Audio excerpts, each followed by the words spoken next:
See, actually, the problem with layer 3 VPN is like in between PE and CE, you have to run routing protocol. That's mandatory.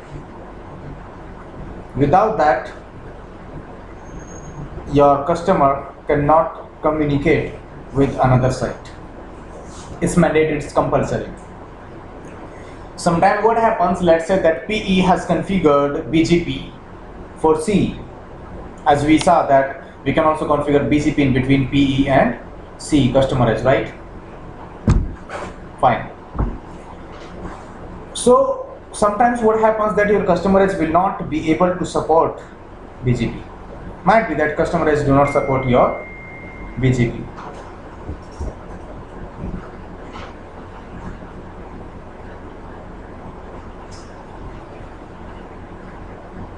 Understood?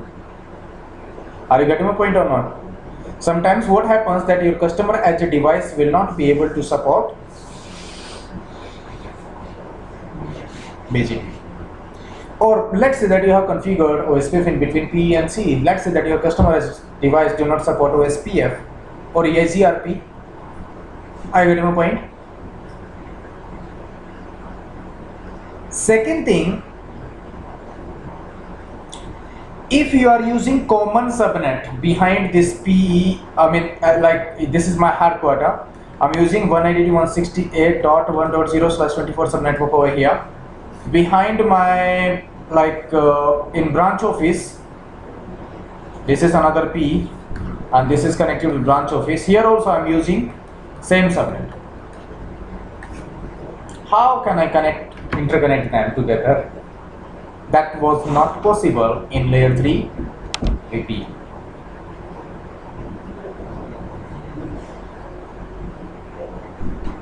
Right?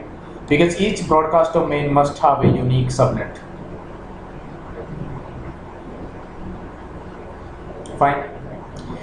If you are running STP in your headquarters, let's say STP is going on, you cannot send your STP based packets through your service provider network now.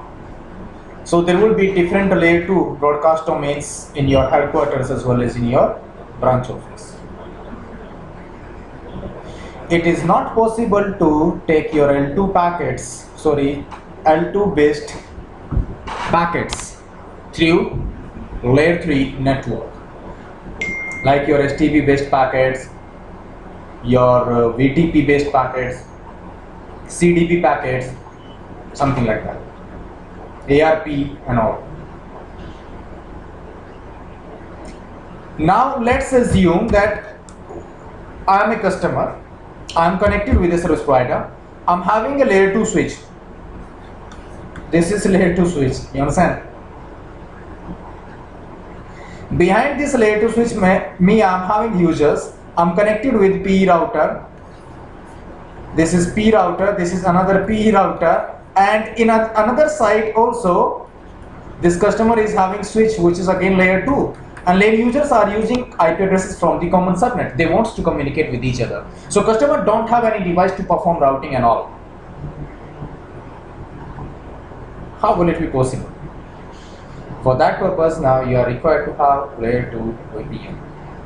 Layer 2 VPN, and in MPLS we call it ATOM, any transport over MPLS. However, we are also having one another protocol which can also perform the same thing, which is L2TP v3, layer 2 tunneling protocol version 3.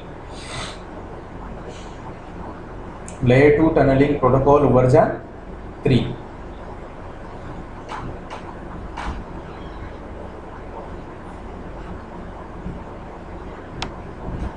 I get a point. But layer 2 TP v3 version 3 have more overhead than ATOM.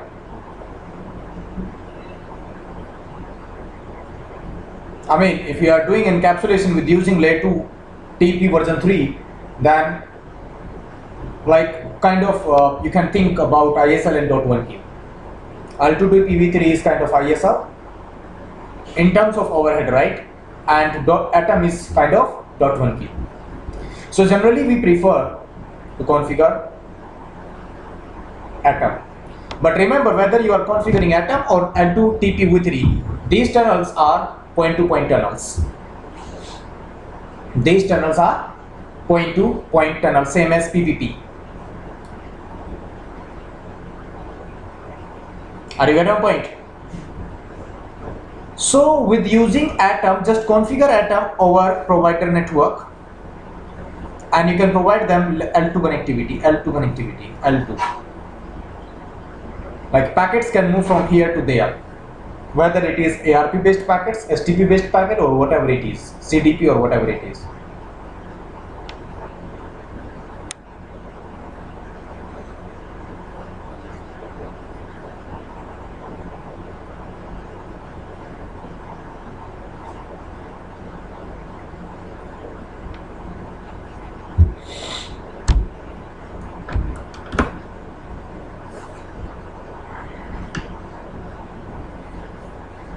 Tell me.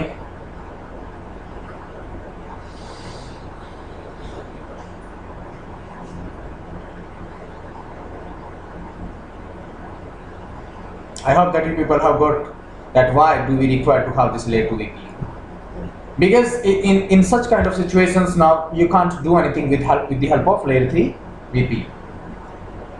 Because layer 3 VPN will allow only and only layer 3 packets, not your layer 2 packets. So we are going to perform it now. And again, you see, the configuration of it is pretty easy. You are not required to do anything in its configuration. At the end of provider as well. Of course, customer will not require to do anything. Customer will never require to run any single command at its own end.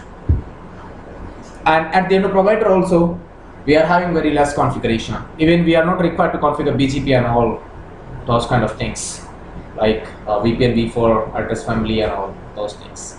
Nothing. Right? So let's do it now, and we will see that how does it really work, right? And how does it look like after doing configuration. So this R1 is going to be my PE1. This R3 is going to be my PE2. This is in headquarter and this is another branch office, right? And let's say that I'm using same network IDs, same network in both offices. So here I'll be using 1.0/24 in headquarters. In branch office also I'm using same network /24. To do that, I'll be using this headquarter router as a host, and I will allocate its IP address as 1.1. Here I will be using it as a host, right? And we will assume that there is a switch in between R1 and this router, right? And also here we are assuming that there is a layer 2 switch in between this PE2 and this branch office router, right? So here I'll be allocating IP address like 192.168.1.2 itself. So from 1.1 we must be able to communicate with 1.2 without doing any routing, without configuring any default gateway and all. Even though in the CDP neighbor table of headquarters we must be able to see branch office router because CDP packets will also be allowed over layer 2 VPN because its name is Atom, any transport over MPLS. So whatever you will receive over here on this interface at the end of provider edge, it will be going into another branch automatically. I mean, of course, in between there will be some encapsulation and decapsulation as well. And here again you will be using two labels. One will be LDP label here. You will be configuring LDP label. Second, there will be this XConnect label, or you can say VPN label, layer 2 VPN label. Let me do that now. First of all, I'll configure this R1.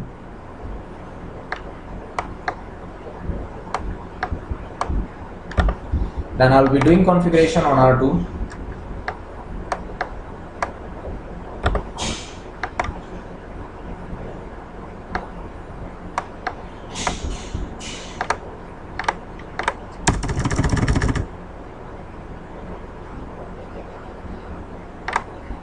Here I'll be allocating IP address to 1.1.1, and see at the end of provider, I don't need to have layer 2 network, and still I can span your layer 2 based traffic throughout the service provider network. I mean, I can carry your network, right? I mean, it can carry your traffic, layer 2 traffic through layer 3 network, packet switched network, right? This is packet switched network actually. So here 23.1.2, and here I'll be using 23.1.3, and on R1 I'll be using loopback 1111. On R3 I'll be using loopback 3.3.3. Fine. So first of all, I have to do this configuration only. This is provider. Let's say this is what? MPLS provider. So on R1,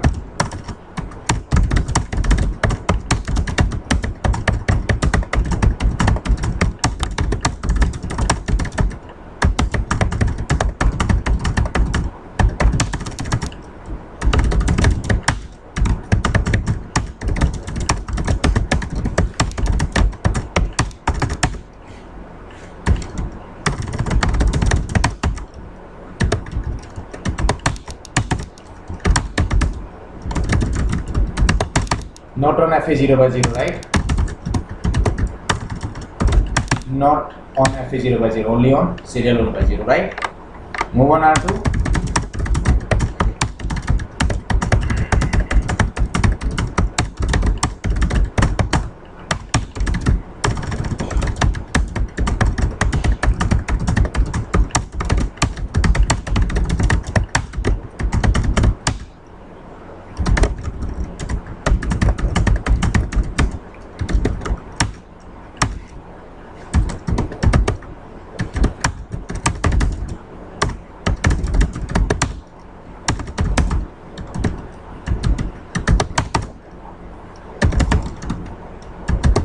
Sorry, so MPLS interfaces, right?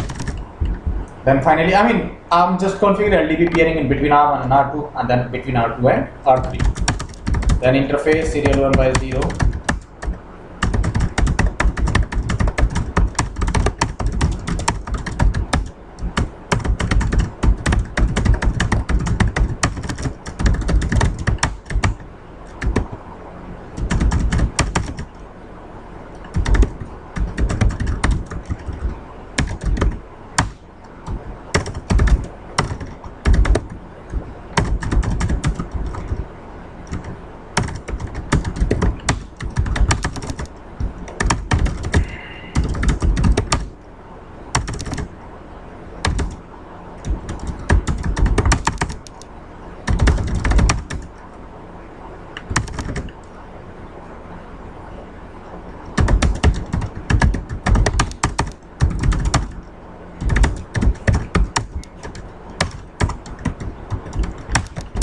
Fine.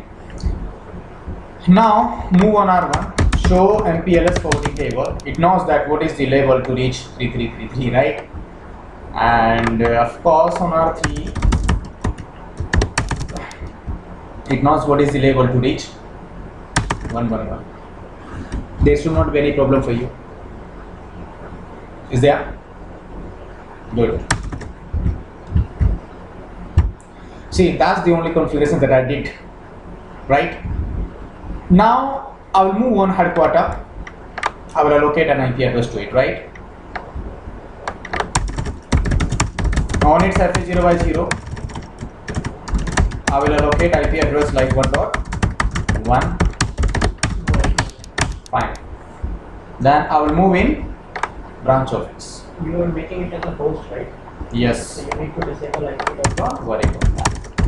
I don't need anything to do like that, because by default it will be working as a host if I do not configure any routing and all, right? And even I have not allocated any default gateway as well. Then interface FA0/0, IP address is going to be now 1.2. So now if you try to communicate, even like you can do one thing, you can move on headquarter router, show CDP neighbor. It will not show you anything because interfaces are shut down at the end of providers. So move on R1, go to FA0 by 0, sorry, FA0 by 0, say no shutdown. In same manner, move on R3, move on FA0 by 0, say no shutdown. Now if you move on headquarters, say show CDP neighbors, it will start to show you R1, not branch office. And even if you try to communicate with 1.2, it will not communicate with it at all, because still you have not configured your layer 2 VPN. So see, before configuring layer 2 VPN, of course they are not going to communicate with each other. Fine. Let's move on PE1 now. This is R1, and first of all I'll be doing configuration at the end of PE1. I hope that you people are getting the point, right? So for doing that, go to FA0 by 0, say no shutdown, say no IP address as well. You are not required to allocate any IP address onto this interface at all. There will be a command which is known as xconnect, right? And then address of the peer is what? 3. Because my peer is going to be PE2, which is R3 distance this time, right? And it is reachable from where? Remember that this peer must be reachable from here, right? Then it will ask you about VCID. Remember, VCID must be same on both ends. Whatever you will configure over here, then same VCID you have to configure at the end of another end of this tunnel, right? So let's say I have taken 100, and then encapsulation. Here you don't need to go through the pseudo wire class and all these things, right? It will create it automatically. You just need to define your encapsulation, because here I'm using your encapsulation as MPLS because I'm configuring Atom. So here I will not say anything related to pseudo wire class or whatever it is. I just need to define your encapsulation as MPLS, and that's the only command that you need to configure over here onto that interface which is going towards customer router, right? And then after doing this thing, just come outside and then configure targeted neighborship. Configure targeted, however it will trigger it automatically, but if you want to secure, see, it will initiate neighborship, LDP neighborship, indirect LDP neighborship with 333 automatically just after giving this command. But if you want to secure, see, it is kind of targeted neighborship. It is working here kind of targeted neighbor, means static neighbor. It will try to form LDP peering with 333 now, but it is not secure. If you want to secure it, then you do one thing, say MPLS LDP neighbor 3333, and then you can say password Cisco at 123 in this manner, nothing else. Move on another end of this tunnel. Go to FA0 by 0, say no shutdown and no IP address as well. You understand? Then say xconnect. Before you establish the station, you can use Wireshark just.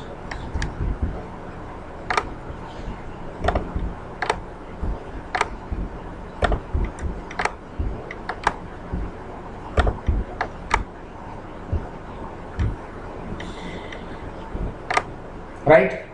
One is giving hellos to 3333 because it will unicast it, right? You can open it first, we check what's inside. No, it is same as previously. There is no change actually. This hello is same as previously. Same. Like transport address is 111, right? Now you do one thing, move on R3, say xconnect. Peer address, this VCID must be same, and then encapsulation is what? MPLS. Then do one thing, MPLS LDP neighbor is 111, and then can say password is what? Cisco at 123. So that authentication will be successful, and now you will see that, see, it's done. It's done now. Initialization message has been exchanged, and then after they have exchanged their LDP. You can open LDP mapping message this. If you want, then I can open it. This is forwarded by 333 towards, see,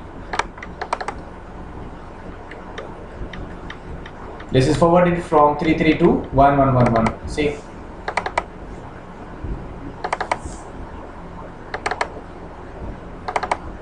This is for 111 because it is giving it back to that, right? You can open each and everything. This is for 333 itself. This is label number 3 because it is directly connected to that. You can open it.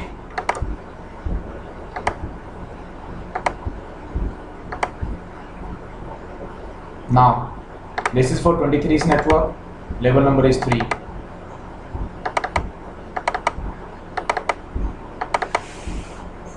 Twelve's network. Label number 17.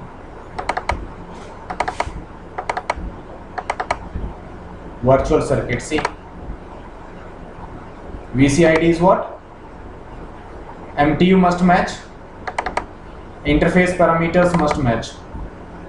Now you see generic label is what? Label number 18. So for this virtual circuit 100, for this VCID it has generated. This is pseudo wire class actually. You see, I mean MTU must match. This virtual circuit ID must match. These parameters must match if you are going to form L2 VPN, right? So now R3 have generated one local label for its virtual VCID, virtual circuit ID 100. Virtual circuit ID 100, and it is informing it to its neighbor that okay, this will be your label. So that is why now if you check local binding table on R3, like show MPLS LDP binding, so it will show you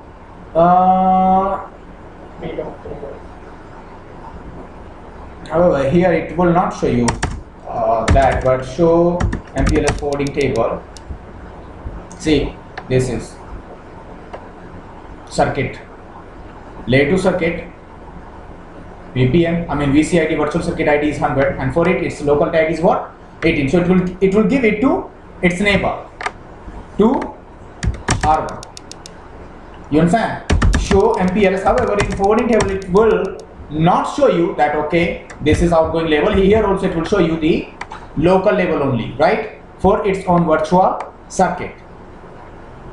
But if you say show MPLS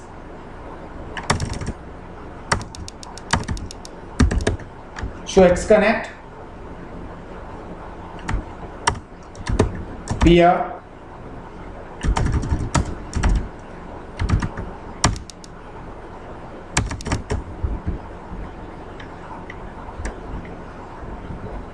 it's up, it's using MPLS, right? And one more thing, there is one more command also exists by which we can see that, like show MPLS layer 2 transport and VC virtual circuit details. This is on R1. You see, my interface, local interface is FA0 which is up, fine. Destination address is what? 333. Means that whatever it will receive on this interface, it has to transmit it towards 333 with virtual circuit ID 100, and it is up. Next hop is what? Point to point. Outgoing interface is what? S1 by 0, and it has to impose label 17 and 18. 17 is outer label which is LDP label to reach 3333, and 18 is that label which is provided by another PE for VC ID 100, for virtual circuit ID 100.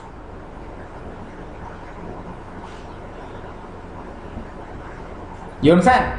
So now after doing this configuration on both ends, you can see that LDP peering have also came up in between R1 and R3. As you can see that show MPLS LDP neighbor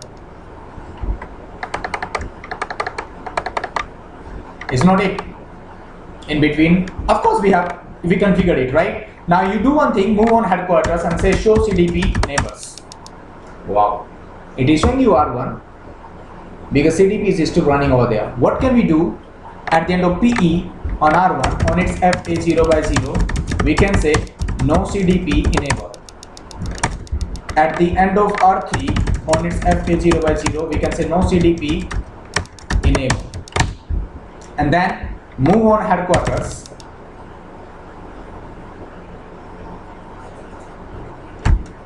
Here it says show CDP neighbors. Now for CDP, it's see, it will be reduced. So this R1, its timer will keep on to reduce, right? It will become lower than 120. But you see, it have been resetted, but it will not. This time it will not be resetted. because it will not receive any CDP packet coming from R1. I have already disabled it. See, just wait for a moment, because for CDP its hello interval is what? 60 seconds. So see, it is now 119, 117. After 2 minutes, it will remove this entry from its CDP neighbor table. So only you will get branch office. So everything will be hide. From headquarter, you will be able to see only and only branch office. And from here now, if you try to communicate with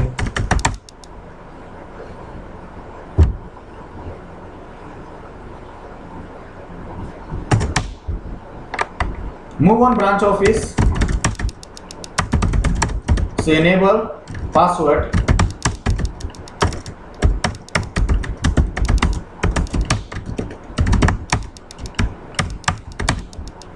move into headquarters, say telnet,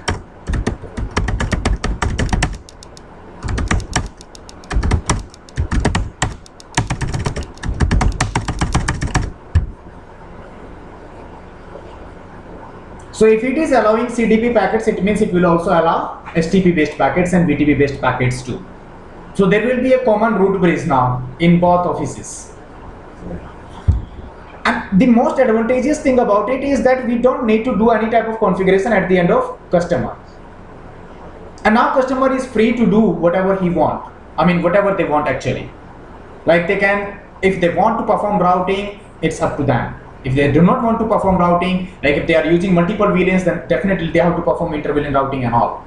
And in production networks, in most of the cases, you will see that customers will generally ask for layer to MPLS connection only, because they will get free. They will be free to do whatever they want to do. Actually, they will be free to do any configuration in their own network. But there is a small problem now. The very first thing, this is point-to-point tunnel. If you are having more than 2 offices, what will you do? The second thing, internet.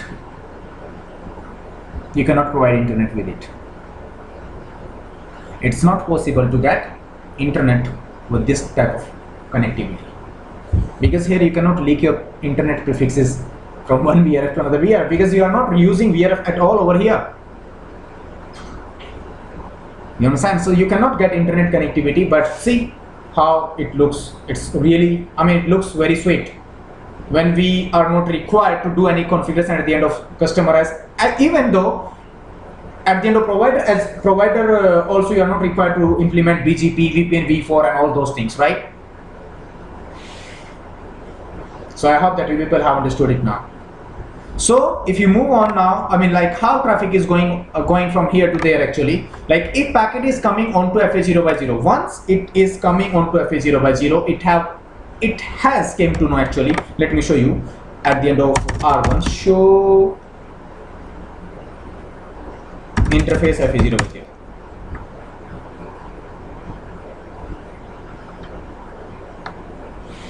It is working as a normal interface, but we have already configured XConnect. XConnect means you are using some encapsulation over there. The meaning by XConnect is what? That you are doing some encapsulation, right? So whenever any traffic will come on interface, like as I configured this command over here, like layer 2 transport virtual circuit detail, right? So this is like we can see over here this detail that local interface is what? FA0 by 0. It means virtual circuit is configured onto this FA0 by 0. And destination address is what? 3.3.3.3. So what is happening actually, that whenever, now let me show you that when I ping from here to there,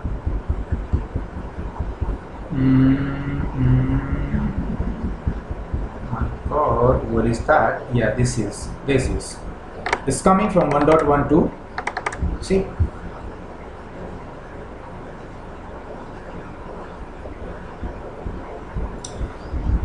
this was the entire packet, this one, even like MAC address and all these things. This is frame actually, right? This is your frame and it has been encapsulated by this control word, right? Ethernet, pseudo wire Ethernet control word, and then it is followed by some MPLS labels. Like this is internal label, which is your VPN label, or you can say tunnel label, layer 2 tunnel label, which will specify that what will be your exit interface.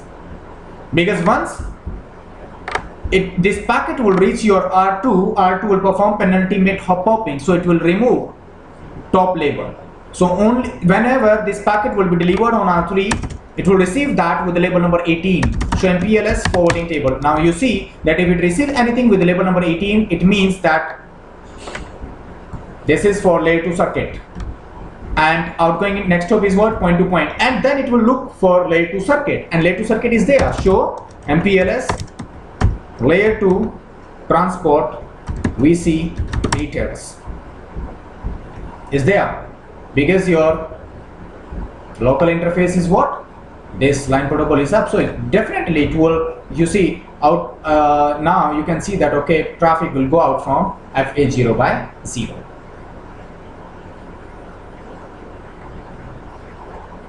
Right?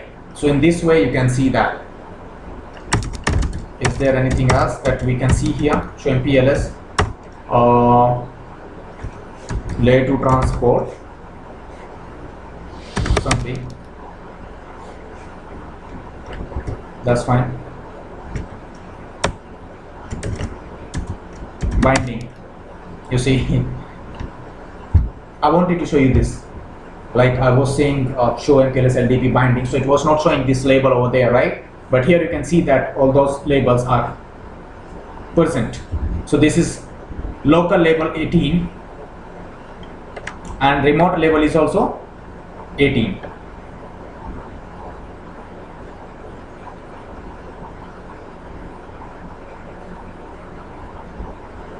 Right? So in this way all these things are mentioned over there, and in this way you can configure layer 2 VPN. This is all about layer 2 VPN.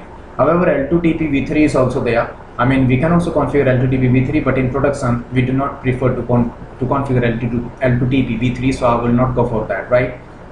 This is enough for you to understand that okay, how can we do the configuration of Atom and how does it really work, right? So here you are not required to even configure BGP at the end of provider as well. So that is why in most of the cases you will find that okay, if we are asking for MPLS connection, so in most of the cases customers will always ask for layer 2 MPLS connection only, and if they are having two remote offices, they will be interconnecting together with using a layer 2 MPLS connection only, and then over that layer 2, now it's customer, if they want to configure BGP, then they can configure BGP peering as well, right? I get your point. And then after, they can also start to provide MPLS connectivity to other customers as well. Hey, let's say this is MPLS provider, tier 1 provider, and this is another service provider now. they are connected.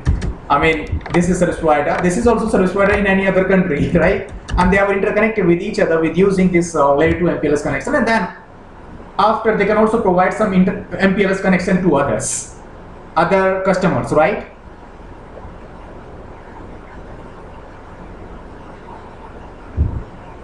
So in this way you can achieve it, because now you can configure like, I mean, whatever you want over here.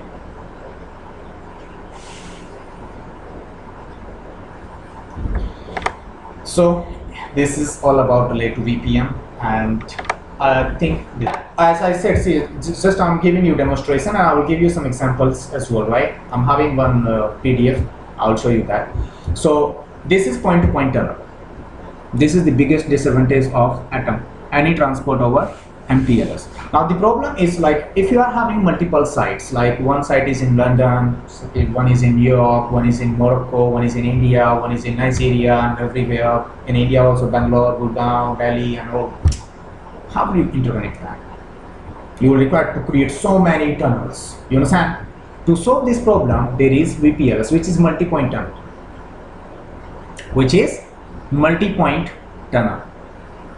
I got your point. Like, there are two types of VPN: site-to-site VPN, which is point-to-point VPN, and DMVPN, dynamic VPN, which is point-to-multi-point VPN. So basically, this VPLS is kind of multi-point tunnel, kind of multi-access tunnel. You understand? So like if you are having more than 2 branches, then you can configure VPLS for them, so that all of them can communicate with each other anytime with using any type of traffic, layer 2, layer 3, whatever it is, doesn't matter. So DLP is the part of telecom. Yeah, of course it is, right? So VPLS is something like that. Let me show you that document as well. I'm having one document of it. So like configuration example, as you can see, VPLS is there.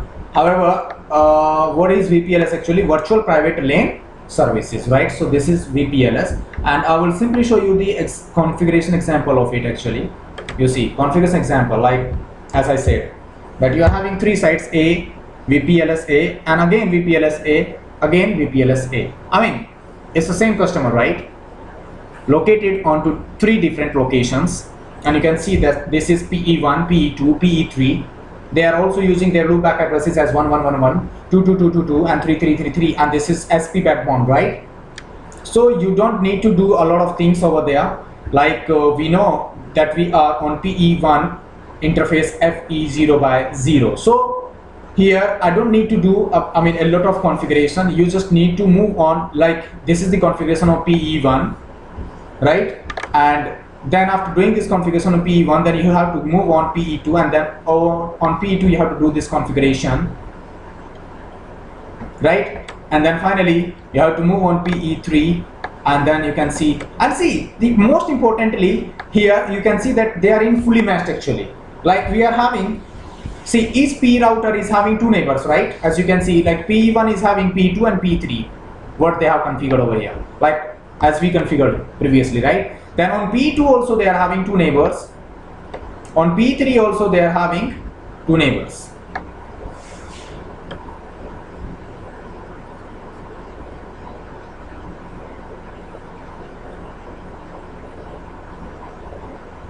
You understand? So this type of configuration that you will require to do at the end of provider edge. So this is the main advantage of having VPLS. I hope that now you can do it, you can read it by yourself as well, as at least you have got the basic idea that where we can use VPLS. See, VPLS is type of like Atom, but the main difference, Atom is point to point, but VPLS is point to multi-point. I mean, it is multi-point technology. So you can apply it in GMS. Yes, you can. It should be possible. I never tried in GNS, but it should be possible over there. There should be something like iOS version and all these things as well.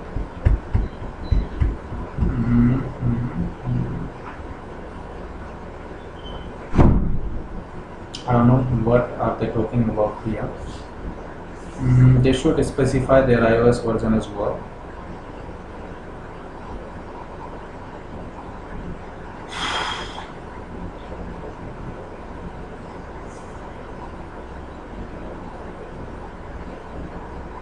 They have not defined anything about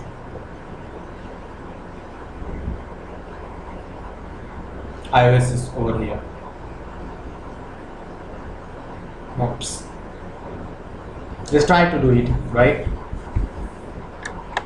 So I hope that now it's enough from MPLS. The only thing in MPLS that we left was quality of service. However, you will never get anything related to quality of service of MP, because in MPLS generally we do not prefer to configure quality of service. In MPLS generally we configure only and only traffic engineering. So we do not rely on quality of service in MPLS domain, right? So that's why we do not focus generally. We do not focus on quality of service in MPLS. But traffic engineering is, of course, it's mandatory. That is why we do not use late M2TP v3 tunnel. You know why? Because for M2TP v3 tunnel we cannot configure traffic engineering, whereas here in MPLS we can configure traffic engineering. So your if traffic is going through layer 2 tunnel, but still you can perform load balance. You can utilize all available link in your backbone. Because here right now I do not have any redundant link, but of course in a real backbone you will be having so many redundant links. So in that case, it will be necessary for you to configure traffic engineering. But for L2TP v3 tunnels, traffic engineering cannot work. I hope this is okay for you now. So I'm going to stop it now.